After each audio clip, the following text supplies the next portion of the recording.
Agissez comme si vous étiez faible quand vous êtes fort, et agissez comme si vous étiez fort quand vous êtes faible. Si vous vous connaissez et que vous connaissez votre ennemi, vous n'avez pas à craindre le résultat de 100 batailles. Rendez vos plans aussi sombres que la nuit, et quand vous frappez, tombez comme la foudre. Même au milieu d'un désordre total, il existe une chance de réussir. Les grands chefs gagnent la bataille avant qu'elle ne commence, les chefs perdants commencent la bataille et cherchent ensuite un moyen de gagner. Pour vraiment comprendre votre ennemi, vous devez essayer de voir le monde à travers ses yeux. Aucun pays n'a jamais rien gagné à une guerre qui dure trop longtemps. Traitez vos soldats comme vos propres enfants, et ils vous suivront dans les endroits les plus dangereux. Même le meilleur outil s'abîmera ou rouillera s'il est trop utilisé ou conservé dans de mauvaises conditions. Soyez rapide comme le vent, stable comme la forêt, attaquez comme le feu et restez immobile comme la montagne. Plus vous saisissez d'occasions, plus les opportunités se multiplieront. Il n'existe que 5 notes de musique de base. Pourtant leur mélange crée des chansons infinies. Quand l'ennemi se repose, faites-le travailler, quand il est rassasié, affamez-le, quand il est installé, faites-le bouger. Quiconque veut se battre doit d'abord calculer le prix total de la bataille. Si vous êtes assez patient, les problèmes causés par vos ennemis finiront par disparaître d'eux-mêmes. La forme de compétence la plus élevée est de vaincre l'ennemi sans jamais avoir à combattre.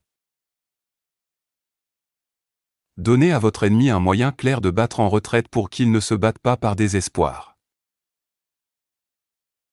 Soyez si discret et mystérieux que vous deviendrez celui qui contrôle l'avenir des autres.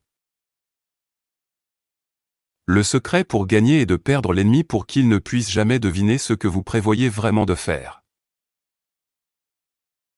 Un combattant vraiment intelligent est celui qui gagne facilement et rend la victoire simple. Provoquez l'ennemi pour voir comment il réagit, et forcez-le à vous montrer ses points faibles.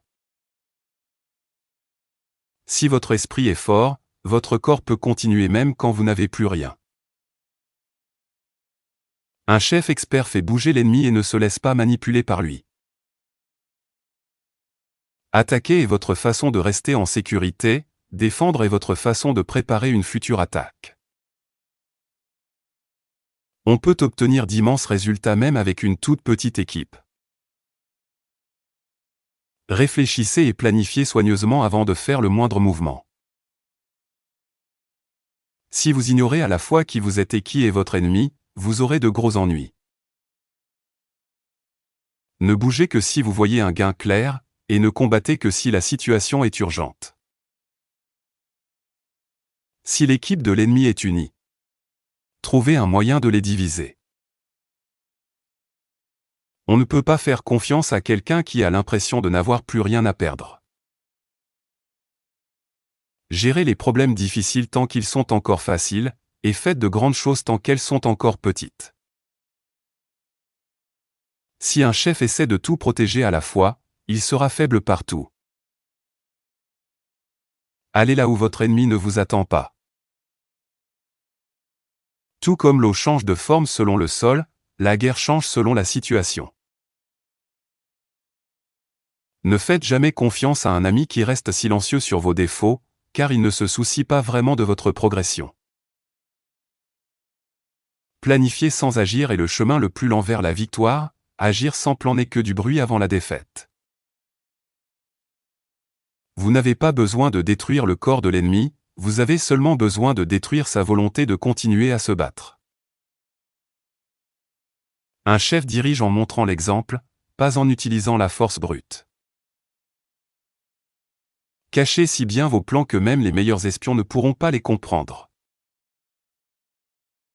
Le succès à la guerre repose sur la ruse et sur l'art de faire croire à l'ennemi ce qui n'est pas vrai.